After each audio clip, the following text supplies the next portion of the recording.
सियावर रामचंद्र की जय, पवन सुत हनुमान की जय, उमापति महादेव की जय। जय सीताराम। ओम एक पंचाशहस्रगाः। अरण्यकांड के 51 सर्ग में जटायु तथा रावण का घोर युद्ध और रावण के द्वारा जटायु का वध करने का वर्णन है। इत्युक्तः क्रोधतां राक्षस्तप्त कांचन कुंडलः, राक्षेन्द्रो विद्युद्रावो पतगेन्द्रमर्षणः। जटायु के ऐसा कहने पर राक्षस राज रावण क्रोध से आंखें लाल किए अमरस में भरकर उन पक्षी राज की ओर दौड़ा। उस समय उसके कानों में तपाए हुए सोने के कुंडल झलमला रहे थे। सा संप्रहारस्तु मूलस्तयोस्तस्मिन् महामृधे, बभूव बातोद्भुतदेवतयोर्मेघयोगरे गगने। उस महासमर में उन दोनों का एक दूसरे पर भयंकर प्रहार होने लगा, मानो आकाश में वायु से उड़ाए गए दो मेघखंड आपस में टकरा गए हों। तद्बभूवाद्भुतं युद्धं गृध्राक्षसयोस्तदा, सपक्षियोर्महल्यवतोर्महापर्वतयोर्यो, ततो नालिकिनारा चैस्तीक्ष्णाग्रैश्चिद्विकर्णिभिः अभ्यवर्षन् महाघोरैः गिरिराजं महाबलम्। उस समय गिद्ध और राक्षस में यह बड़ा अद्भुत युद्ध होने लगा, मानो दो पंखधारी माल्यवान पर्वत एक दूसरे से बढ़ गए हों। रावण ने महाबली गिरिराज जटायु पर नाली के नाराज तथा तीखे अग्रभाग वाले विकर्णी नामक महाभयंकर अस्त्रों की वर्षा आरंभ कर दी। शतानि सर्जालानि गृध्रापन्नरथेश्वरः, जटायुः प्रतिजग्राहो रावणास्त्राणि संयुगे।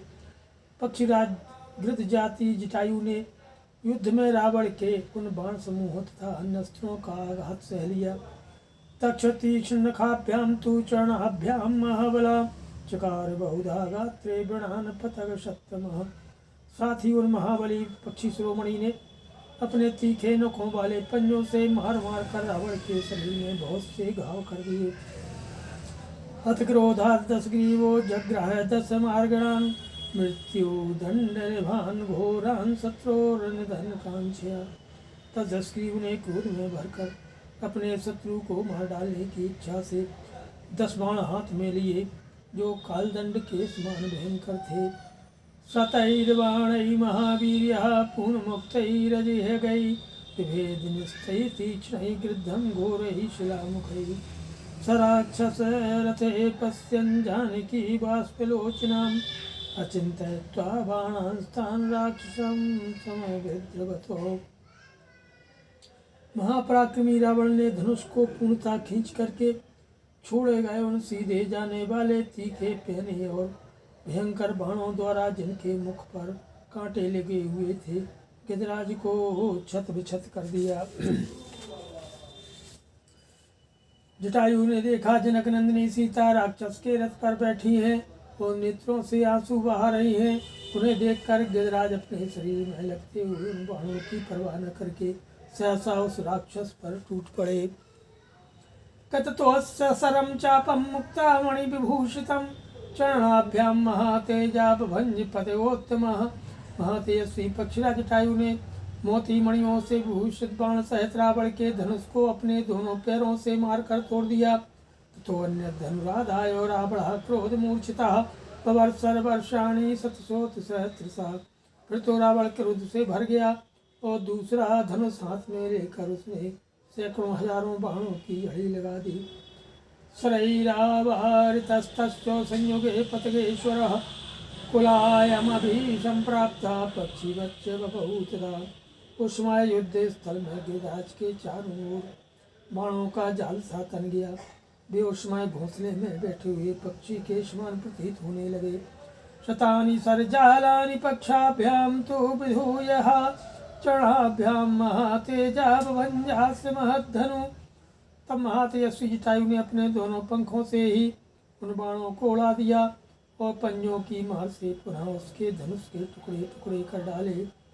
तच्चाग्निसदृशं दीप्तं रावणस्य सरावरं, पक्षाभ्यां च महातेजा विधुनोति पतगेश्वरो। रावण का कवच अग्नि के समान प्रज्वलित हो रहा था। महातेजस्वी पक्षीराज ने उसे भी पंखों से ही मारकर छिन्न भिन्न कर दिया। काञ्चनोरश्छदान् दिव्यान् पिशाच वदनान् खरान् तांश्चास्य जञ्जव सम्पन्नान् जघान समरे बलि रथत्रिवेणु सम्पन्नं कामगं पावकार्चिषं मणिशोपान चित्रांगम भवन्य च महारथम। इसके बाद उन महाबलवान वीर ने शमरांगण में पिशाच के से मुख वाले उन वेगशाली गधों को भी, जिनकी छाती पर सोने के कवच बंधे हुए थे, मार डाला। इसके बाद अग्नि की भांति दीप्तमान मणिमय सोपान से विचित्र रंगों वाले तथा इच्छानुसार चलने वाले उसके त्रिवेणु संपन्न विशाल रथ को भी तोड़ फोड़ डाला। पूर्ण चंद्र प्रतीकासम छत्रम चापजनैः सह पातयामास वेगेन ग्राहिभिः राक्षसैः सह सारथेश्चास्य वेगेन तुण्डेन चामहस्रः पुनर्ज्ञापयन् श्रीमान् पक्षिराजो महाबलः। इसके बाद पूर्ण चंद्रमा की भांति सुशोभित छत्र और चमर को भी उन्हें धारण करने वाले राक्षसों के साथ ही वेगपूर्वक मार गिराया। फिर उन महाबली तेजस्वी पक्षीराज ने बड़े वेग से चोंच मार कर रावण के सारथी का विशाल मस्तक भी धड़ से अलग कर दिया। सभग्न धनुआ वृथो हताशो हत सारथी अंके नादाय पैदेहिं पपात भुवि रावणो। इस प्रकार जब धनुष टूटा, रथ चौपट हुआ, घोड़े मारे गए, सारथी भी काल के गाल में चला गया, तब रावण सीता को गोद में लेकर के पृथ्वी पर गिर पड़ा। ओ दृष्ट्वा निपत्तं भूमौ रावणं भग्नवाहिनं साधु साध्विति भूतानि गिरिधराजं पूजयन्। रथ टूट जाने से रावण को धरती पर पड़ा देख सब प्राणी साधु साधु कहकर गिरिराज की प्रशंसा करने लगे। परिश्रांतं तुतं दृष्ट्वा जर्या पक्षियूतपम् उत्पात पुनरिष्टो मैथिलीं गृह्य रावणः। वृद्धावस्था के कारण पक्षीराज को थका हुआ देख रावण को बड़ा हर्ष हुआ और वह मैथिली को लिए हुए फिर आकाश में उड़ चला। तम प्रहष्टम निधायांके रावणं जनकात्मजां गच्छन्तं स्कंदशेखं च प्रणष्ट हतसाधनं। गिरिराजा समुत्पत्तो रावणं समविद्रवतो हिमावारी महातेजा जटायुधमब्रवीत्। जनक किशोरी को गोद में लेकर के जब रावण प्रसन्नता पूर्वक जाने लगा, उस समय उसके अन्य सब साधन तो नष्ट हो गए थे, किंतु एक तलवार उसके पास शेष रह गई थी। उसे जाते देख महातेजस्वी गिरिराज जटायु उड़कर रावण की ओर दौड़े, उसे रोककर इस प्रकार बोले। वज्र संस्पर्श बाणस्य भार्यां रामस्य रावणो अल्पबुद्धे हरस्येनां बधाय खलु रक्षसां समित्रबन्धु समात्यः सबलः सपरिच्छिदः विश्वानं प्रवस्ये तत्प्रपाशते ओदिकम्। अरे मंदबुद्धि रावण, जिनके बाणों का स्पर्श वज्र के समान है, उन श्री राम की इन धर्मपत्नी सीता को तुम अवश्य राक्षसों के वध के लिए ही लिए जा रहे हो। जैसे प्यासा मनुष्य जल पी रहा हो, उसी प्रकार तुम मित्र बंधु मंत्री से नाता परिवार सहित यह विषपान कर रहे हो।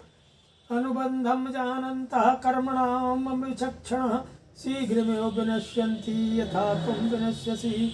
अपने कर्मों का परिणाम न जानने वाले अज्ञानी जन जैसे शीघ्र ही नष्ट हो जाते हैं, उसी प्रकार तुम भी विनाश के गर्त में गिरोगे। बद्धस्त्वं कालपाशेन क्वागतस्तस्य मोक्ष से बधाय बड़िशम ग्रहिष्यामि शम जलजो यथा। तुम कालपाश में बंध गए हो, कहाँ जाकर उससे छुटकारा पाओगे। जैसे जल में उत्पन्न होने वाला मत्स्य मांस युक्त बंसी को अपने वध के लिए ही निगल जाता है, उसी प्रकार तुम भी अपनी मौत के लिए ही सीता का अपहरण करते हो। नहीं जातु दुराधर्षौ काकुत्स्थौ तौ रावणो घर्षणं चाश्रमस्यासह क्षमिष्येते तु राघवौ। रावण कुलभूषण रघुनंदन श्री राम और लक्ष्मण दोनों भाई दुर्धर्ष वीर हैं। वे तुम्हारे द्वारा अपने आश्रम पर किए गए सम्मानजनक अपराध को कभी क्षमा नहीं करेंगे। यथा तुया कृतं कर्म भीरुणा लोक गरेतं तस्कराचरितो मार्गो नैक वीर सेवितः। तुम कायर और डरपोक हो, तुमने जो जैसा लोक निंदित कर्म किया है वह चोरों का मार्ग है। वीर पुरुष ऐसे मार्ग का आश्रय नहीं लेते हैं।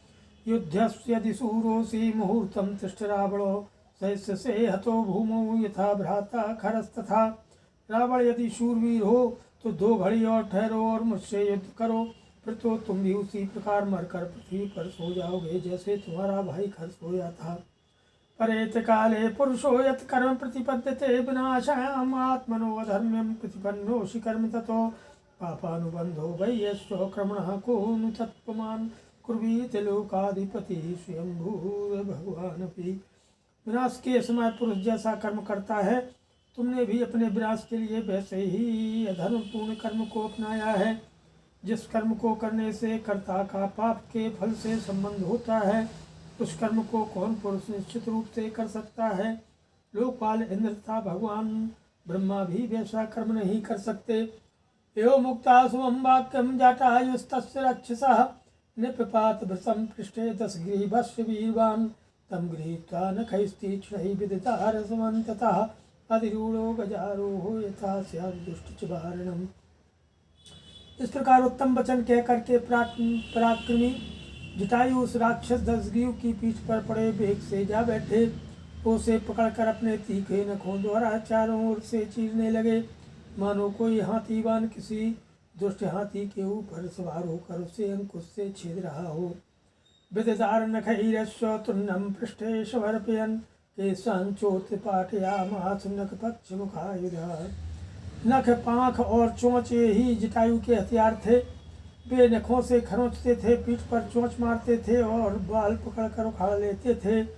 सतथा गजराजेन कृष्यमानो मुहुर्मुहुः अमर से स्फुरतोष्टा संप्राकम पक्षराक्षसो। इस प्रकार जब गिरिराज ने बारंबार क्लेश पहुंचाया, तब राक्षस रावण कांप उठा, क्रोध के मारे उसके होंठ फड़कने लगे। संपरिष्टज वैदेहिं भामेनांकेन रावणः तले तलेनाभिजगनार्थो जटायं क्रोध मूर्छितः। उस समय क्रोध से भरे रावण ने विदेह नंदिनी सीता को बाईं गोद में करके अत्यंत पीड़ित हो जटायु पर तमाचे का प्रहार किया। जटायुस्तमतिक्रम्य तुंडेन शिवस्खगाधिपः माम बाहुंदस्तदा व्यापहरदर्मः। परंतु उस बार को बचाकर शत्रुघ्न गजराज जटायु ने अपनी चोंच से मार मार कर रावण को दसों बाई भुजाओं को उखाड़ लिया। संचन बग्राहो संचिन्न प्राहो सद्यो वै वहवा सहसा भवन विष ज्वाला बलि युक्ता बलमीका देवपन्नगा। उन बाहों के कट जाने पर भामी से प्रकट होने वाले विष की ज्वाला मालाओं से युक्त सर्पों की भांति तुरंत दूसरी नई भुजाएं सहसा उत्पन्न हो गईं। तथा क्रोधा दशग्रीवा सीता मुत्सृज वीरवान् मुष्टिभ्यां चरणाभ्यां च गजराजं पोथयतो। ततो मुहूर्तं संग्रामो बभूव तुलवीर्योः राक्षसानां च मुख्यस्व पक्षिणां प्रवरस्य च। तब पराक्रमी दिशानन ने सीता को तो छोड़ दिया और गिरिराज को क्रोधपूर्वक मुक्कों और हाथों से मारना आरंभ किया। उस समय उन दोनों अनुपम पराक्रमी भी राक्षस राज रावण और पक्षीराज जटायु में 2 घड़ी तक घोर संग्राम होता रहा। तस्य व्याच्यमानस्य रामस्यार्थे श्रावणः पक्षौ पादौ च पार्श्वौ च खङ्मुद्धृत्य सोच्छिनतो स छिन्नपक्षः सहसा रक्षसा रौद्रकर्मणा निपपात महागृद्धो धरण्यामल्पजीवितः। तं दृष्ट्वा पतितं भूमौ क्षतदार्द्रं जटायुषम् अभ्यधावद्वैदेही स्वबन्धुः दुःखिता। इसके बाद रावण ने तलवार निकाली और रामचंद्र जी के लिए पराक्रम करने वाले जटायु के दोनों पंख, पैर तथा पार्श्वभाग काट डाले। भयंकर कर्म करने वाले उस राक्षस के द्वारा सहसा पंख काट लिए जाने पर महागृध जटायु पृथ्वी पर गिर पड़े। अब वे थोड़ी ही देर के मेहमान थे। अपने बांधव के समान जटायु को खून से लथपथ होकर पृथ्वी पर पड़ा देख सीता दुख से व्याकुल हो उनकी ओर दौड़ी। तम नीलजीमूत निकाश कल्पम शपाण्डुरोरस्कमुतार वीर्यम तदर्श लंकाधिपति पृथिव्यां जटायुषं शांति विवाग्निदावम् ततस्तुतं पत्ररथं महीतले निपातितं रावणवेगमर्दितं पुनश्च संग्रह्य शशिप्रभानना रोध सीता जनकात्मजा तदा। जटायु के शरीर की कांति नीले मेघ के समान काली थी। उनकी छाती का रंग श्वेत था। वे बड़े पराक्रमी थे। तो भी उस समय बुझे हुए दावानल के समान पृथ्वी पर पड़ गए। लंकापति रावण ने उन्हें इस अवस्था में देखा। इसके बाद रावण के वेग से रौंदे जाकर धराशायी हुए जटायु को पकड़कर चंद्रमुखी जनक नंदिनी सीता पुनः इस समय वहां रोने लगी। श्रीमद् रामायणे वाल्मीकि आदि काव्ये कांडे 150 सर्गः। नमः सियावर राम।